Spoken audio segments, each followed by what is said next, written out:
Hello दोस्तों, स्वागत है। मैं फूड टेंडम्स और आ गया है एक और बिल्कुल नया वीडियो। तो वीडियो शुरू करने से पहले एक इम्पोर्टेंट नोटिस, आज मैं ये वीडियो डाल रहा हूँ लेकिन इसके बाद फरवरी के सेकेंड वीक तक मैं और कोई वीडियो नहीं डाल पाऊंगा बिकॉज ऑफ माई एग्जाम्स। उसके बाद से खाली वक्त थोड़ा ज्यादा मिल जाएगा और पहले मैं जैसे वीडियो किया करता था वैसे ही करना स्टार्ट कर दूंगा। इसी वजह से अगर हो सके तो फिर मेरे इंस्टाग्राम अकाउंट को फॉलो करके रखो, क्योंकि मोस्ट ऑफ द टाइम जब मैं वीडियो नहीं बना पाता तब मैं ज्यादा से ज्यादा अपडेट्स इंस्टाग्राम के स्टोरी या फिर पोस्टिंग के जरिए ही शेयर कर देता हूँ। तो इसलिए थोड़ा बहुत टॉलरेट कीजिए। और आज भी हमारे पास ढेर सारे एनिमे अपडेट्स है, इसलिए वीडियो को अंत तक देखना।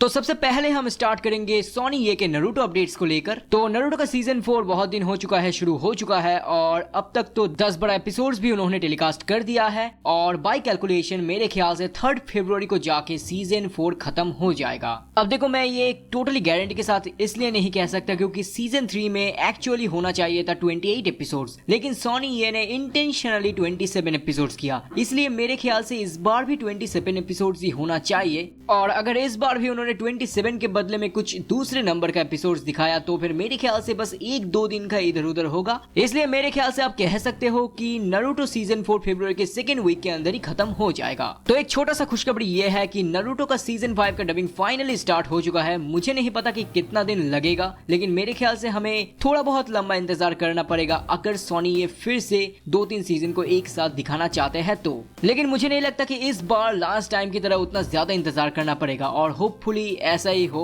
तो फिर ये अच्छा होगा। तो क्योंकि हम सोनी के बारे में बात कर रहे हैं तो फिर हम छोटा सा एक क्रंची रोल के अपडेट के बारे में भी बात कर लेते हैं। तो रिसेंटली क्रंची रोल ने एक और एनिमे को हिंदी डब में अवेलेबल किया है और साथ में है इंडियन इंग्लिश डब। इस एनिमे का नाम है the world of otome games is dub for mobs या फिर शॉर्ट में मोबुसेका। तो इस एनिमे का डेफिनेट शेड्यूल मैं इसलिए नहीं बता सकता क्योंकि पहले क्रंची रोल ने इसे नॉर्मली अवेलेबल किया था एक टाइम पर जब ऑडियो इशू था और फिर उन्होंने ऑडियो इशू को फिक्स किया था मंडे नाइट 10 PM पर। इसलिए अभी के लिए मैं डेफिनेट टाइमिंग नहीं बता पा रहा, लेकिन बाद में जब मुझे पता चलेगा मैं आपको इन्फॉर्म कर दूंगा। इसके बाद एक और छोटा सा अपडेट ये है कि प्रोबेबली फायर फोर्स सीजन 2 का डबिंग भी स्टार्ट हो चुका है और ये काइंड एक्सपेक्टेड था क्योंकि सीजन 1 खत्म होने के बाद डेफिनेटली फायर फोर्स का सीजन 2 ही हमें देखने को मिल जाता। अब हम बात करेंगे डिज्नी के अपडेट्स को लेकर। तो डिज्नी के बारे में आपको पता ही होगा कि रिसेंटली वो लोग धीरे धीरे बहुत सारे एनिमे को हिंदी डब में अवेलेबल कर रहे हैं। इसी बीच हमें एक रूमर सुनने को मिला है प्रोबेबली अटैक ऑन टाइटन भी डिज्नी प्लस हॉटस्टार में आने वाला है, वो भी हिंदी डब में।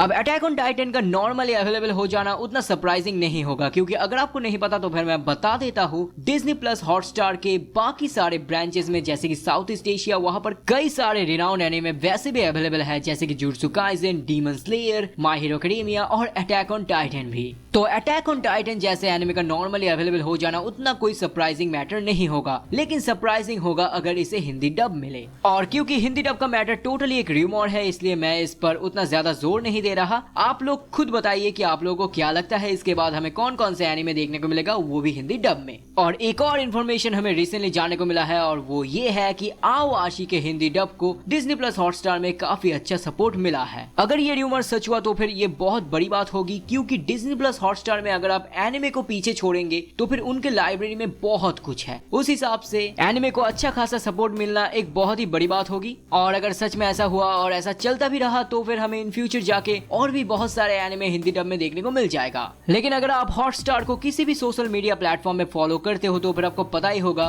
बहुत सारे फैंस थोड़ा बहुत गुस्सा है क्योंकि हिंदी के अलावा और किसी भी लैंग्वेज में इसे अवेलेबल नहीं किया गया। नॉर्मली तमिल और तेलुगु का डिमांड भी रहता है और तमिल तेलुगु ऑडियो में कुछ अवेलेबल ना करने की वजह से सपोर्ट थोड़ा बहुत कम हो जाता है और वो काइंड ऑफ विजिबल भी है। इसके बाद हम बात करेंगे किड्स जोन पाकिस्तान के एक अपडेट को लेकर। तो बहुत दिनों तक किड्स जोन पाकिस्तान ने पजल पोस्टिंग किया अपने दूसरे अपकमिंग एनीमे के हिंट देने के लिए और फाइनली उन्होंने अनाउंस कर दिया कि वो लोग लाने वाले हैं हंटर हंटर। तो ये एक बहुत ही बड़ी बात है। हंटर हंटर वैसे भी one of the best anime से एक है और किड्स जोन पाकिस्तान भी डबिंग बहुत ही अच्छा करते हैं, इसलिए मेरे ख्याल से हंटर हंटर किड्स जोन पर आकर अच्छा ही हुआ। तो आप लोग भी बताओ कि आप लोगों को कैसा लगा ये देख के कि किड्स जोन पाकिस्तान का सेकंड एनिमे होने वाला है हंटर हंटर। एनीवे, इसके बाद हम एक ऐसे अपडेट के बारे में बात करेंगे जिसके बारे में शायद आप लोगों को पता चल चुका होगा, और वो है कोची कामे का एक अपडेट। तो यही कुछ दिन पहले आउट ऑफ नोवेयर एक वेरीफाइड यूट्यूब चैनल ने स्टार्ट किया था कोची कामे के हिंदी डब्ड एपिसोड्स अपलोड करना। इंक्वायर करने पर हमें ये पता चला कि वो लोग ऑफिशियल है और उन्होंने बस लाइसेंस एक्वायर किया है कोची कामे को यूट्यूब में स्ट्रीम करने के लिए, और वो लोग ऐसे ही कोची कामे को ऑलमोस्ट डेली बेसिस पर अपलोड करते रहेंगे। जो मैं बताना भूल गया था वो है कि इस यूट्यूब चैनल का नाम है बज वॉच। उन्होंने हमसे ये भी कहा है कि अगर उन्हें इस प्रोजेक्ट पर अच्छा खासा सपोर्ट मिला तो फिर इन फ्यूचर जाके वो लोग और भी एनिमे को लाते रहेंगे। और देख के ऐसा लगा कि उनका जनरल टारगेट है एडल्ट ऑडियंस, क्योंकि अगर आपने कोची कामे का एक भी एपिसोड देखा है तो फिर आपको पता होना चाहिए कि उनका स्क्रिप्टिंग बहुत ही ज्यादा मैच्योर और एडल्ट है। डबिंग को लेकर मैं उतना कुछ कहना नहीं चाहूंगा, क्योंकि डबिंग को लेकर मैंने बहुत ज्यादा मिक्स्ड ओपिनियन देखा है। कुछ लोगों को अच्छा लगा है तो कुछ लोगों को बहुत बुरा लगा है। लेकिन सच कहूँ तो regardless of the dubbing, personally मुझे स्क्रिप्टिंग बहुत ही ज्यादा जूसी लगा। उनका चैनल का लिंक ऊपर मैंने कार्ड में दे रखा है, अगर आप चाहते हो तो फिर उन्हें सपोर्ट करो और उनके डब का मजा भी लो। तो इसके बाद हम बात करेंगे कुछ एक्स्ट्रा अपडेट्स को लेकर।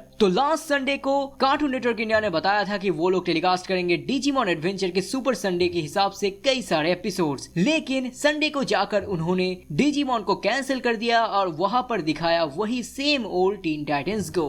अब देखो कार्टून नेटवर्क को लेकर और क्या बताओ, ड्रैगन बॉल सुपर खत्म होने के बाद से कार्टून नेटवर्क का डाउनफॉल थोड़ा ज्यादा ही हो गया है। इसके बाद ये भी जान लीजिए हाईली चांसेस है कि PVR Demon Slayer to the Swordsmith Village का प्रीमियर इंडिया में स्ट्रीम करेंगे। इसके बाद ये भी जान लीजिए स्वॉर्ड आर्ट ऑनलाइन प्रोग्रेसिव का नया film skids of deep night, जिसे उन्होंने पहले कैंसिल कर दिया था, उसे वो लोग फिर से रिलीज देने वाले हैं 10 फरवरी को। एक और चीज, रिसेंटली क्रंचीरोल इंडिया ने फ्री में स्ट्रीमिंग करना स्टार्ट किया है रैंकिंग ऑफ किंग्स और माय ड्रेस अप डार्लिंग को। अगर आप एनिमे हिंदी डब में देखना पसंद करते हो तो फिर मैं कहूंगा एटलीस्ट रैंकिंग ऑफ किंग्स को जरूर ट्राई देना। एक और अपडेट जान लीजिए, attack on Titan final season part 3 दो हिस्से में एयर होगा। पहला हिस्सा एयर होना स्टार्ट होगा 4 मार्च से और दूसरा हिस्सा का अभी कोई डेफिनेट टाइमिंग नहीं दिया गया, लेकिन वो 2023 में ही आएगा। एनीवे गाइस, यही था आज का न्यूज और अपडेट्स। अगर आज के न्यूज और अपडेट्स रिलेटेड कोई भी सवाल आपको नीचे कमेंट सेक्शन में पूछना है तो उसे जरूर पूछिएगा, मैं जवाब देने की पूरी तरह से कोशिश करूंगा। आज के लिए बस इतना ही, मिलते हैं आगे एक और नए वीडियो के साथ।